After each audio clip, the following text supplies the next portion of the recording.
नमस्कार दोस्तों, आपका हमारे चैनल में बहुत बहुत स्वागत है। आज हम सुनने जा रहे हैं भगवान श्री कृष्ण की जन्म कथा।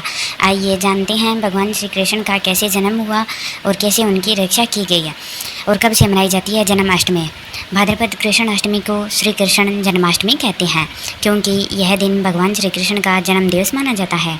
इसी तिथि की घनघोर अंधेरी आधी रात को रोहिणी नक्षत्र में मथुरा के कारागार में वसुदेव की पत्नी देवकी के गर्भ से भगवान श्री कृष्ण ने जन्म लिया था। यह तिथि उसी शुभ घड़ी की याद दिलाती है और सारे देश में बहुत ही धूमधाम से मनाई जाती है। जन्माष्टमी के दिन भगवान श्री कृष्ण की जन्म संबंधी कथा सभी सुनते हैं और सुनाते हैं। द्वापर युग में भोजवंशी राजा उग्रसेन मथुरा में राज्य करता था। उसके आताई पुत्र कंस ने उसे गद्दी से उतार दिया था और स्वयं मथुरा का राजा बन बैठा। कंस की एक बहन देवकी थी जिसका विवाह वसुदेव नामक यदुवंशी सरदार से हुआ था।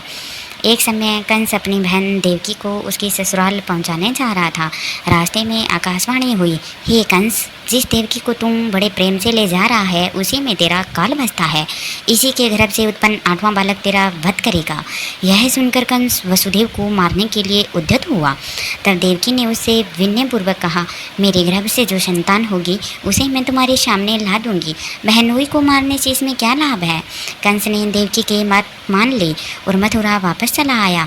उसने वसुदेव और देवकी को कारागृह में डाल दिया। वसुदेव देवकी के एक एक करके 7 बच्चे हुए और 7 को जन्म लेते ही कंस ने मार डाला। अब 8वां बच्चा होने वाला था। कारागार में उन पर कड़े पहरे बैठा दिए गए। उसी समय नंद की पत्नी यशोदा को भी बच्चा होने वाला था। उन्होंने वसुदेव और देवकी के दुखी जीवन को देखकर 8वें बच्चे की रक्षा का उपाय सोचा। जिस समय वसुदेव और देवकी को पुत्र पैदा हुआ उसी समय संयोग से यशोदा के गर्भ से एक कन्या का जन्म हुआ था जो और कुछ भी नहीं सिर्फ माया थी। जिस कोठरी में देवकी और वसुदेव कैद थे उसमें अचानक प्रकाश हुआ और उनके सामने शंख चक्र गदा पदा धारण किए हुए चतुर्भुज भगवान प्रकट हुए।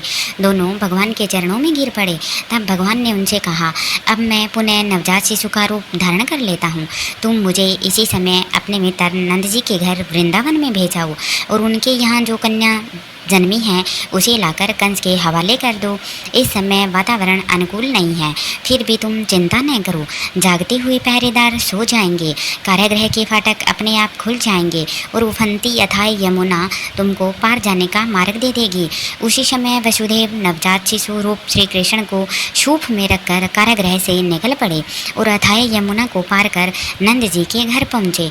वहाँ उन्होंने नवजात शिशु को यशोदा के साथ सुला दिया और कन्या को लेकर मथुरा आ गए। कारागृह के फाटक पूर्ववत बंद हो गए। अब कंस को सूचना मिली कि वसुदेव और देवकी को बच्चा पैदा हुआ है। उसने बंदी गृह में जाकर देवकी के हाथ से नवजात कन्या को छीन लिया।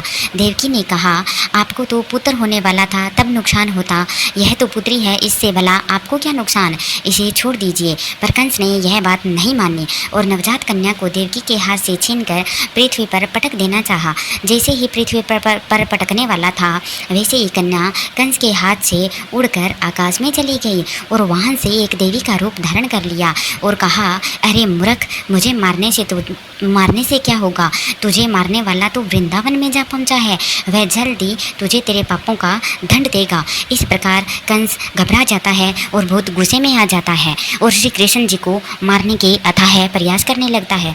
जैसे जैसे श्री कृष्ण जी को मारने का प्रयास करता है वैसे वैसे श्री कृष्ण भगवान अपनी अलौकिक शक्तियों से बच जाते हैं और दैत्यों का नाश करते हैं। इसी प्रकार सभी दैत्यों का नाश करते हुए एक दिन कंस की बारी आती है और बड़े होकर श्री कृष्ण भगवान कंस को भी खत्म कर देते हैं, मार देते हैं। उसके बाद में राजगद्दी सिंहासन पर राजा उग्रसेन को बिठा देते हैं।